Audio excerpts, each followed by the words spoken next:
Jake Harrison stood at the big window on his ship's control room. He watched the stars shine in the dark space around them. His hands shook a little as he held the message device. The screen showed the same thing it had shown for 2 whole days. Now, nothing. Complete silence from Earth. "Still nothing, Commander," said Lisa Martinez. She was the ship's science officer and had been trying to reach Earth every hour. Her dark hair was messy from running her fingers through it. She looked tired and worried. "All the communication channels are dead. It's like Earth just stopped existing." Jake turned away from the window. His ship, the Aurora, had been coming back from a long trip to the outer colonies. They had been gone for 6 months, talking with other human settlements far from home. Everything had been normal when they left. Earth was busy and loud as always, sending messages across space every second. Now there was only silence. "What about the other ships?" Jake asked. "Any word from them?" Ben Rodriguez looked up from his control station. He was their engineer and had been checking all their equipment. "I've got signals from 3 other human ships heading this way. They're all saying the same thing. Earth went quiet 2 days ago, right at noon, Earth time." Jake felt his stomach drop. If other ships were reporting the same thing, this wasn't just a problem with their equipment. Something had really happened to their home planet. "Show me the data again," he said to Lisa. Lisa touched her screen and brought up the readings they had been studying. "Look at this. Earth's still there. The planet is fine. It's spinning like normal. The atmosphere looks good. The cities should still be there. But there are no radio signals, no internet traffic, no communication satellites working. Nothing that shows people are alive down there." The door to the control room opened and Amy Stone walked in. She was the captain of a trading ship called Freedom's Call. Her ship had docked with the Aurora an hour ago. She looked as worried as everyone else. "My crew has been listening to all frequencies," Amy said. "We can't find a single human voice anywhere in this part of space, but we're picking up a lot of chatter from alien ships. They're all talking about us." "What are they saying?" Jake asked. Amy's face was serious. "They think we did something. They think Earth going silent is some kind of trick. The Zelthari Empire is already moving warships toward our solar system. They believe we're planning to attack them." Jake closed his eyes and took a deep breath.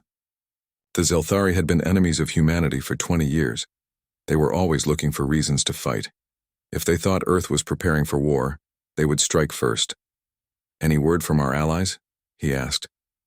"That's the bad news," Amy said. "Even the Valerians are getting nervous. They've been our friends for years, but now they're asking questions. They want to know why Earth stopped talking to everyone at the same time." Peter Cole's voice came over the communication system. He was on another ship called the Discovery. "Jake, are you hearing this? I'm getting reports that at least 6 different alien species are sending ships our way. They all think something big is happening." Jake looked around the control room. His crew was staring at him, waiting for him to make a decision. These might be the last few thousand humans left alive in the galaxy. If Earth was really gone, they were all that remained of their entire species. "How long before the alien fleets get here?" he asked. Lisa checked her computers. "The fastest ships will reach Earth in about 4 days. The Zelthari war fleet will be here in 6 days. "And how long before we reach Earth?" 3 days if we push the engines hard." Jake nodded. "Then that's what we do. We get to Earth before anyone else does. We find out what happened to our people." Ben stood up from his station. "Commander, what if it's a trap? What if something attacked Earth and it's waiting for us too?"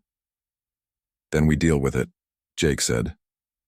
"But I'm not going to run away without knowing what happened to 6 billion people. They're our families, our friends, everyone we've ever known." Amy stepped forward. "My ship is with you, Jake. Whatever happened to Earth, we face it together." The communication system crackled again. This time it was Ryan Davis from the military, ship defender. "All ships, I'm reading massive energy signatures coming from deep space. Something big is moving out there beyond the edge of our galaxy.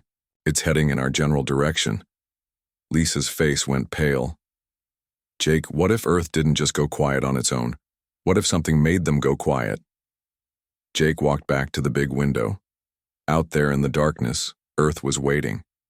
His home, planet, silent and still, surrounded by confused and angry alien ships. Behind them, something unknown was moving through space. "Set course for Earth," he said. "Maximum speed. Send a message to all human ships. Tell them we're going home." As the Aurora turned toward the solar system, Jake couldn't shake the feeling that they were flying into something bigger than just a communication problem. The universe felt different somehow, like it was holding its breath, waiting to see what would happen next. Lisa came and stood beside him at the window. "Do you really think we can handle whatever did this to Earth?" Jake watched the stars stream past as their ship picked up speed. "I don't know. But we're human. When things get impossible, we find a way. We always have." Behind them, alien war fleets were gathering. Ahead of them, Earth waited in mysterious silence. And somewhere in the dark between galaxies, something ancient was moving toward them all. The last free humans in the galaxy were going home. They didn't know what they would find there, but they knew they had to try, because that's what humans do. They don't give up, even when the whole universe seems to be against them.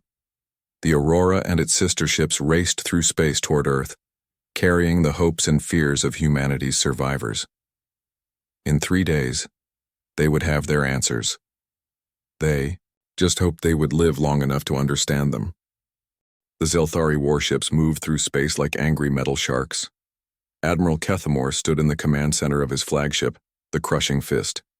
His red eyes glowed as he studied the star maps showing Earth's location. "The humans have been quiet for 3 days now," said his second-in-command, Captain Vextar. "Our spies report that their homeworld shows no signs of normal activity." Kethamor's sharp teeth showed in what might have been a smile. "Exactly what I expected. The humans are planning something big. They always do this. They disappear, they plan, then they surprise everyone with some new weapon or trick. The Zelthari had fought humans for 20 years. Every time they thought they had won, the humans would come back with something new. Better ships, smarter weapons, or some crazy plan that shouldn't work but somehow did. "Send word to all our fleets," Kethamor ordered. "Surround the human solar system. Don't let any ship escape. If they're planning to attack the galaxy, we'll destroy them first." Far across space, the crystalline collective was also moving. These beings were made of living crystal and shared one giant mind. They didn't have individual thoughts like humans did. Instead, millions of them thought together as one. The collective had always been bothered by humans. Humans were too random, too unpredictable. They made decisions based on feelings instead of logic. This made them dangerous to the ordered universe the collective wanted to create. Now the humans had gone silent all at once. The collective saw this as their chance. "The human chaos has ended." The collective's voice echoed through crystal chambers. "On 100 worlds. We will take their territories. We will bring order to their scattered colonies. The galaxy will be more peaceful without their noise." Crystal ships began moving toward human space from 12 different directions. Even humanity's friends were getting worried. On the beautiful world of Valeria Prime, Ambassador Zara Lynn paced in her office. She had worked with humans for 10 years and considered many of them friends. But their sudden silence scared her. "Send a message to the council," she told her assistant. "Tell them the humans may be preparing something unprecedented. In all our history with them, we've learned that quiet humans are dangerous humans. The Valerian Republic had fought alongside humans against terrible enemies. They had seen what humans could do when pushed too far. If Earth had gone silent on purpose, it meant they were planning something the galaxy had never seen before. Valerian defense fleets began moving toward their borders with human space. They didn't want to attack their old allies, but they needed to be ready. The strangest response came from the Watchers. These ancient beings lived in the empty space between galaxies. They were older than most stars and had seen civilizations rise and fall for millions of years. They usually ignored the younger species completely, but now they were paying attention. The Watchers' consciousness stirred in the cosmic void. They had felt something like this before, long ago. A great silence that came before great change. It reminded them of the last time a species had tried to fight something that couldn't be fought with normal weapons. The small ones are preparing, the watchers whispered to each other across the emptiness. They sense what comes from the dark. Perhaps they will succeed where others have failed. Back on the Aurora, Jake watched his screens fill with warning signals. Ships from 6 different species were heading toward Earth. Some were enemies, some were friends, but all of them looked ready for war. "This is getting worse fast," Lisa said, studying the alien movements. "The Zelthari have 40 warships coming our way. The Crystalline Collective has even more. Even the Valerians are mobilizing their fleets." Amy Stone's voice came over the communication system from her ship. "Jake, my traders have contacts all over the galaxy. The word is spreading that humanity is up to something big. Some aliens think we've developed a super weapon. Others think we're planning to take over the galaxy." "Great," Jake muttered. "So not only do we not know what happened to Earth, but everyone else thinks we did it on purpose." Ben looked up from his engineering station. "Commander, at this rate we're going to arrive at Earth just as the alien fleets do. That's not going to be a peaceful reunion." Jake studied the tactical display. Red dots showing enemy ships were converging on Earth from all directions. In 2 days, the solar system was going to be very crowded and very dangerous. "Any change from Earth itself?" he asked Lisa. She shook her head. Still completely silent. No radio signals, no responses to our messages, nothing. But the planet is still there and it still looks normal from our long-range sensors. Peter Cole's voice joined the conversation from the Discovery. "I've been thinking about this. What if Earth didn't go silent because something bad happened? What if they went silent because they're preparing for something even worse?" "What do?" "You mean?" Jake asked. "Think about it," Peter continued. "Every human settlement in the galaxy is still active and talking. It's only Earth that went quiet. And they all went quiet at exactly the same time. That doesn't sound like an attack. That sounds like a plan." Ryan Davis from The Defender added his thoughts. "Peter might be right. If someone attacked Earth, there would have been distress calls, explosion signatures, something. But this was instant and complete. Like someone threw a switch." Jake felt a chill run down his spine. If Earth had gone silent on purpose, what were they preparing for? And why hadn't they told the colonies what was happening? "Jake," Lisa said quietly, "I'm reading something else. There are energy patterns coming from deep space beyond our galaxy. Something big is moving out there and it's heading this way." The control room went quiet. Everyone stared at Lisa's screen showing the mysterious energy readings. "How big?" Jake asked. "I can't tell exactly, but it's larger than anything we've ever seen, and it's moving fast. At its current speed, it'll reach our galaxy in about a week." Jake looked around at his crew. The pieces were starting to fit together in a way that scared him. Earth goes silent. Alien fleets mobilize to attack humanity.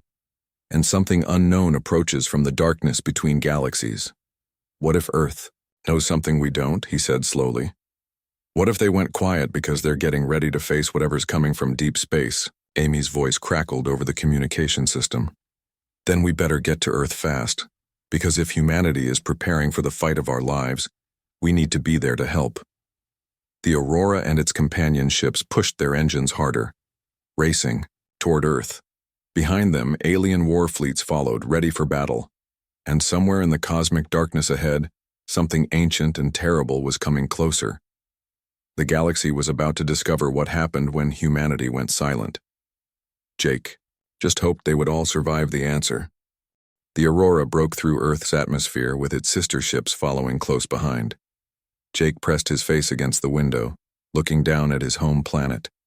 From up here, everything looked normal. The blue oceans sparkled in the sunlight. White clouds drifted over green and brown continents. Cities dotted the landscape like glittering jewels. But something was terribly wrong. "I'm not reading any electromagnetic activity from the surface," Lisa reported. "No radio signals, no internet traffic, no power grids operating normally, but the cities are still there." Jake's heart pounded as they flew lower. New York City came into view, and what he saw made no sense at all. The buildings were intact, the streets looked normal, but nothing was moving. No cars drove on the highways. No planes flew through the sky. No lights shone in any windows. "Take us down to Central Park," Jake ordered. The Aurora landed with a soft thud on the grass.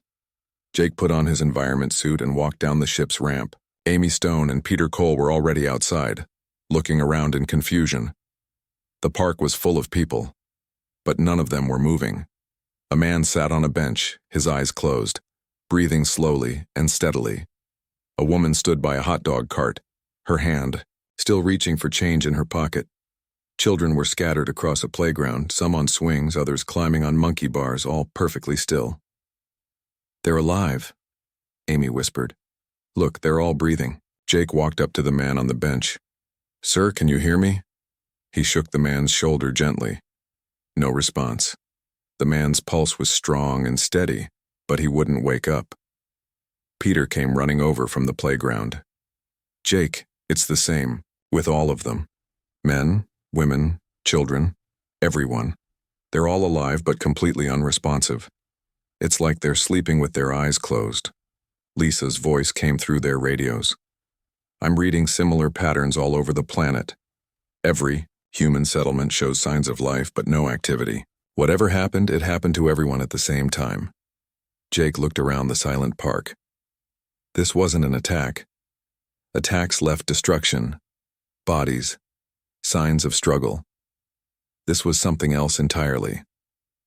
"Let's check the research centers," he said. "If anyone has answers, it'll be the scientists."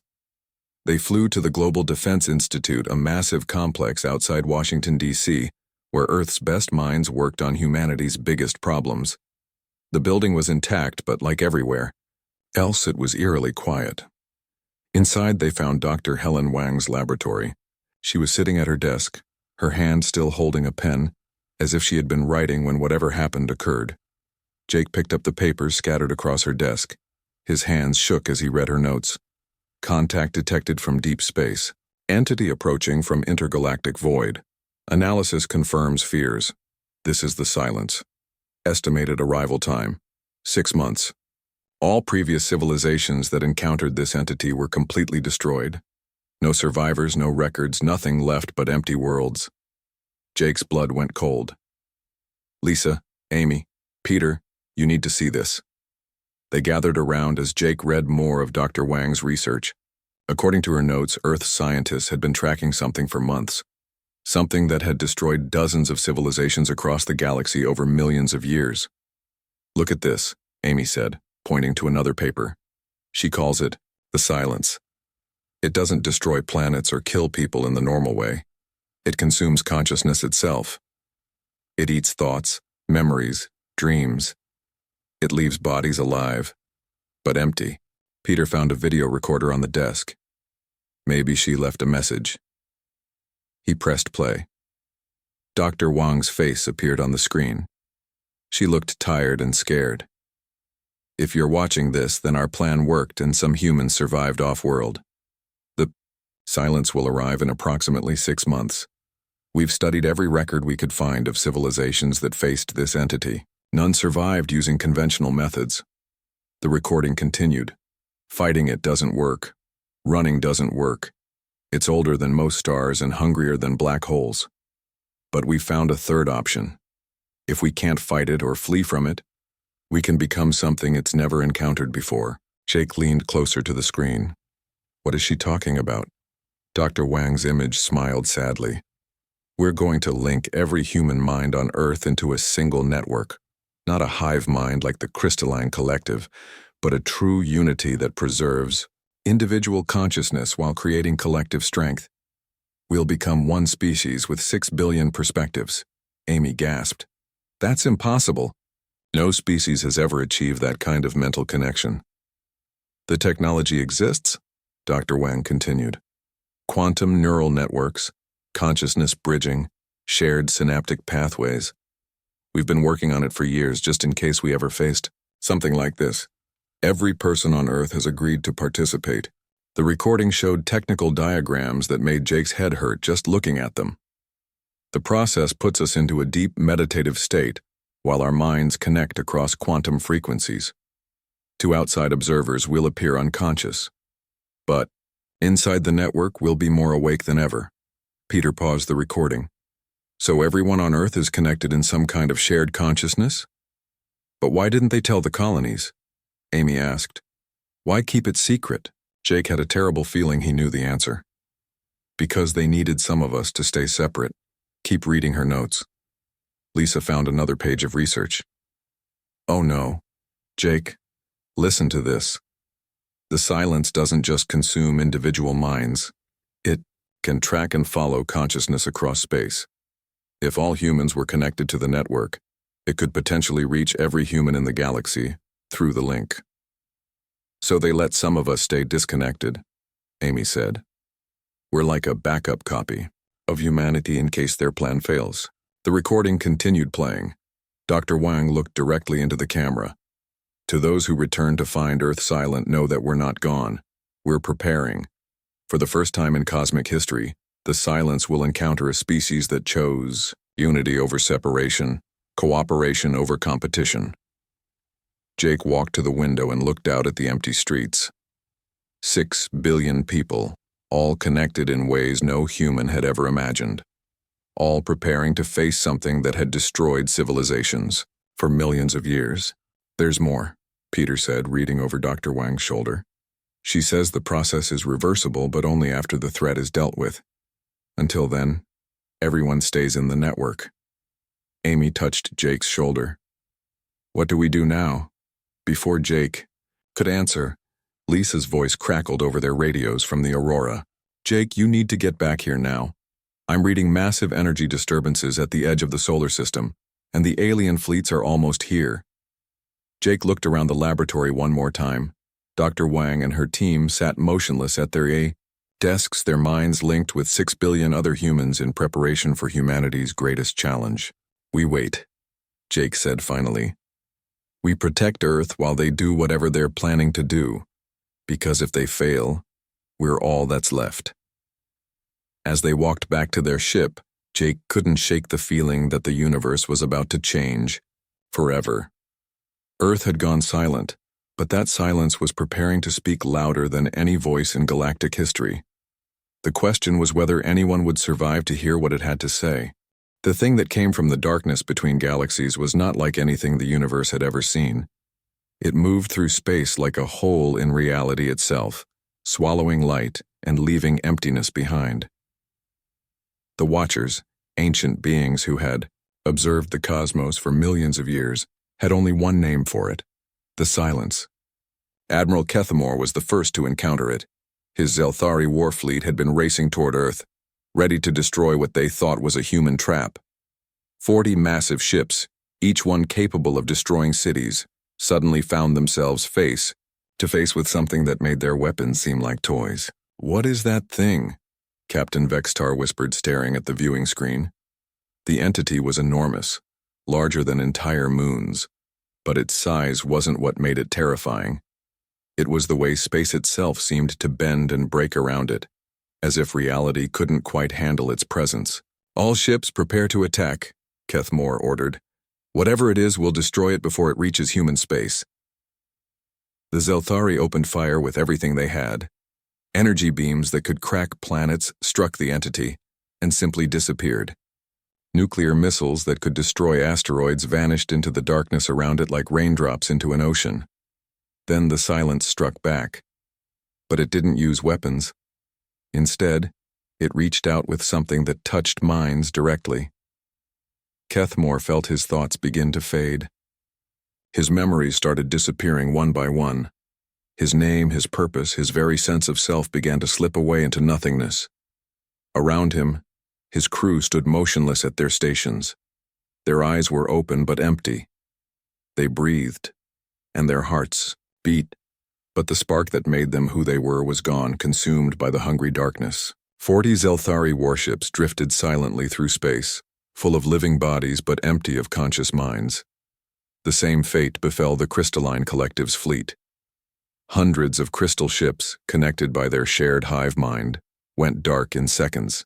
The entity consumed their collective consciousness like a person might eat a meal, leaving behind only empty crystal shells. Even the Valerians, humanity's allies, couldn't resist. Their beautiful ships, designed for exploration and peace, became floating tombs as their crews fell into the same empty sleep that had taken the others. On the Aurora, Jake watched the disaster unfold through their long-range sensors. Lisa's face was pale as she tracked the entity's movement through the outer solar system. "It's not destroying the ships," she reported. "The hulls are intact, life support is still working, but there are no brainwave readings from any of the crews. It's like their minds just stopped." Amy's voice came over the communication system from her ship. "Jake, this thing is heading straight for Earth. At its current speed, it'll be here in 6 hours." Peter added his analysis from the discovery. "I've been studying the energy patterns. This entity doesn't consume matter or energy like we understand it. It feeds on consciousness itself. It's eating the ability to think." Jake felt sick to his stomach. So this is what Earth was preparing for. This thing has been destroying civilizations across the galaxy for millions of years.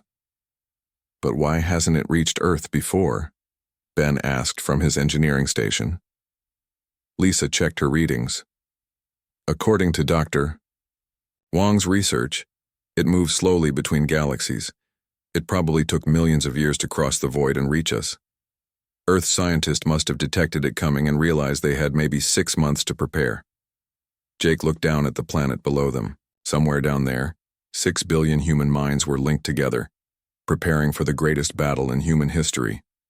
A battle not fought with guns or ships, but with the power of thought itself. "All ships, pull back to lunar orbit," Jake ordered. "We need to stay clear of whatever's about to happen." As they retreated, Jake watched the entity approach Earth. It moved like a living shadow, bending space around it, leaving a trail of empty darkness in its wake. When it reached the planet's atmosphere, something incredible happened. The air around Earth began to glow. "I'm reading massive quantum fluctuations from the planet's surface," Lisa reported, her voice filled with amazement. "Every human brain is generating synchronized neural patterns. They're not just connected anymore, they're functioning as a single enormous mind." The entity paused. For the first time in cosmic ages, the silence encountered something it had never seen before. Instead of billions of separate, vulnerable minds, it found one vast consciousness that spanned an entire world. Jake watched in awe as waves of energy pulsed between Earth and the creature.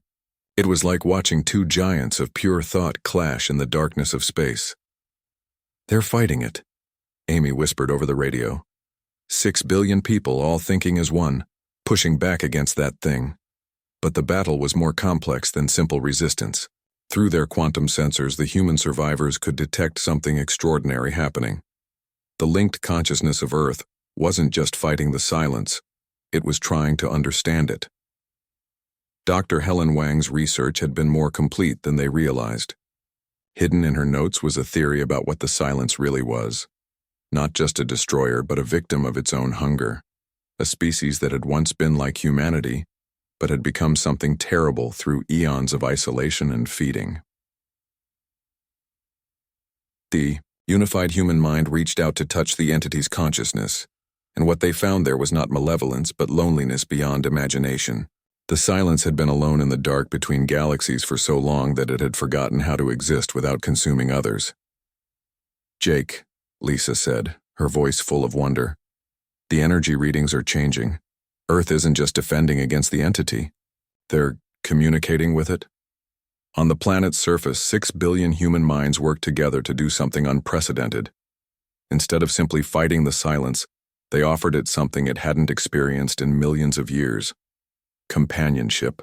Without consumption, connection without domination, the entity recoiled, not in pain but in confusion. No species had ever responded to it with understanding instead of fear. No civilization had ever tried to heal its hunger, rather than simply resist it. Ryan's voice came over the radio from the Defender. "The quantum readings are off the charts. Whatever Earth is doing, it's working. The entity has stopped advancing." Jake held his breath as he watched the cosmic drama unfold. Humanity had gone silent not to hide, but to prepare for this moment. To become something greater than they had ever been before, while still remaining fundamentally human.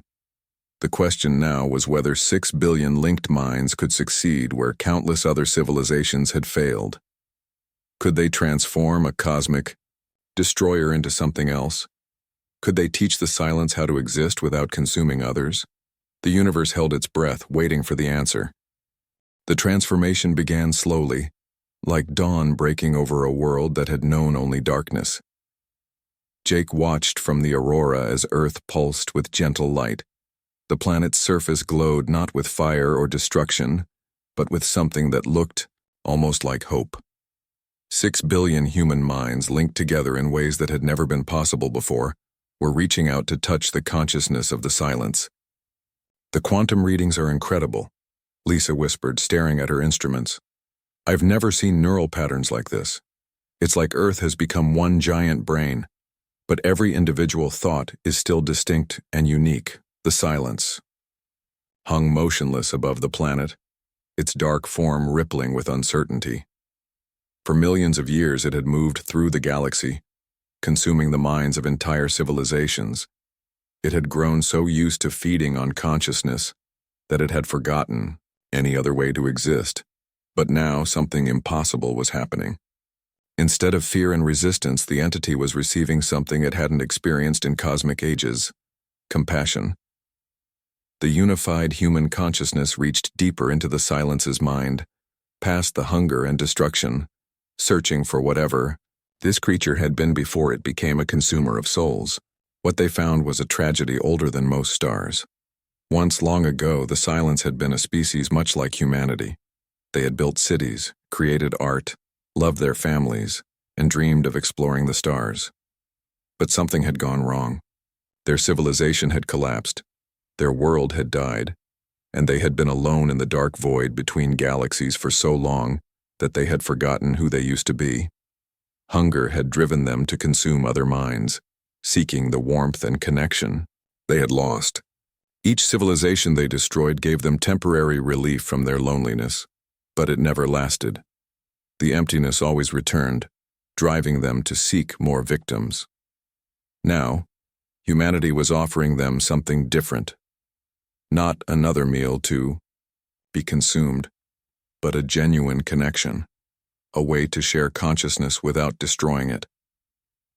"Jake," Amy's voice crackled over the radio. "Something's changing. The darkness around the entity is starting to lift." Jake pressed his face against the window and saw she was right. The black void that surrounded the silence was beginning to thin, revealing something underneath. For the first time, they could see what the creature really looked like. It was beautiful. Beneath the consuming darkness was a being of pure energy, complex and elegant like a living aurora. Its form shifted and flowed with patterns that reminded Jake of music made visible or mathematics turned into art. "It's not evil," Peter said softly over the communication system. "It's just been alone for so long that it forgot how to be anything else." The human consciousness continued its work, showing the silence what it meant to be connected without being consumed.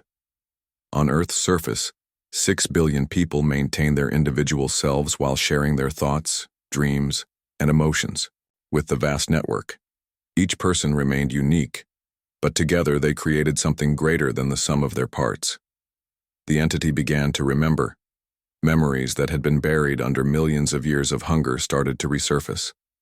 The silence recalled its original name, though it was in a language that had been dead since before Earth's sun was born. It remembered having friends, family, a purpose beyond endless feeding. But most importantly, it remembered how to create instead of just consume. The change was sudden and dramatic. The last of the darkness fell away from the entity, revealing its true form in all its ancient glory. Instead of consuming Earth's consciousness, it began to add its own thoughts to the network. "My God," Lisa breathed. "It's not fighting them anymore. It's joining them." The silence, no longer silent, began to sing. Its voice was older than galaxies, carrying the memories of civilizations that had died before humanity was even a dream. But now those memories were not weapons of destruction. They were gifts, shared freely with the species that had shown it compassion instead of fear. Across the galaxy, something miraculous began to happen. The crews of the alien ships that had been consumed by the silence started to wake up. Their consciousness, which had been devoured, was being restored. Admiral Kethmore opened his eyes on his ship's bridge, confused and disoriented. Around him, his crew was stirring as if waking from a deep sleep. "What happened?" Captain Vexitar asked, shaking his head.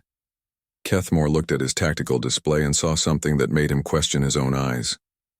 The human fleet was transmitting a message to all ships in the solar system. Not a threat or a demand for surrender, but an invitation. The crystalline collective's hive mind blazed back to life, their shared consciousness stronger than ever. But now they understood something they had never grasped before. Unity didn't require the destruction of individuality. The humans had shown them that different voices could sing together without losing their unique songs. Even the ancient Watchers, stirred in their cosmic void, their consciousness brightening with something they hadn't felt in eons. Hope. Jake received a transmission on frequencies that shouldn't have been possible. It was coming from Earth, but the voice wasn't quite human anymore. It was human and something else speaking in perfect harmony. "Survivors of humanity," the voice said, "we are no longer alone. The silence has remembered its true name and purpose. It was not meant to be a destroyer, but a gardener of consciousness, helping young species learn to connect with each other across the stars." The entity that had once been the silence began to move through the solar system, but now its touch brought healing instead of emptiness. The alien crews who had been consumed found their memories not just restored, but enriched with new understanding. Jake felt tears running down his face as he watched his home planet begin to stir. The global network was starting to dissolve as billions of humans prepared to return to their individual consciousness, but they would never be the same. They had experienced true unity, and they would carry that knowledge with them forever. One by one, people across Earth began to open their eyes. In New York's Central Park, the man on the bench stretched and yawned as if waking from a pleasant nap. Children on the playground resumed their games, laughing with joy they couldn't quite explain. Dr. Helen Wang sat up at her desk and smiled at the video camera that was still recording. "It worked," she said simply. "We found the third option." The communication channels between Earth and space crackled to life for the first time in days. Millions of voices began to speak at once, but instead of chaos, there was harmony. Humanity had learned to be both individual and united, separate and connected. Amy's voice came over the radio, filled with wonder. "Jake, I'm getting reports from all over the galaxy. Species that have been enemies for centuries are starting to talk to each other. The thing that used to be the silence is teaching them how to connect their minds across space." Jake looked out at the stars and realized the universe would never be the same. Humanity had gone silent not to prepare for war, but to learn a new way of existing. They had taught an ancient destroyer how to become a creator, and in return it was helping all conscious beings learn to truly understand each other. "Commander," Lisa said, "we're receiving docking instructions from Earth. They're asking us to come home." Jake smiled and gave the order to descend. The day Earth went silent was over, but the day the universe learned to sing together was just beginning. As the aurora entered Earth's atmosphere, Jake could hear something impossible in his mind. Not his own thoughts, but the gentle whisper of 6 billion human voices welcoming him home. And beyond that, the ancient song of the entity that had once been the silence, teaching the galaxy how to make music instead of war. The universe had held its breath, and humanity had given it a reason to sing.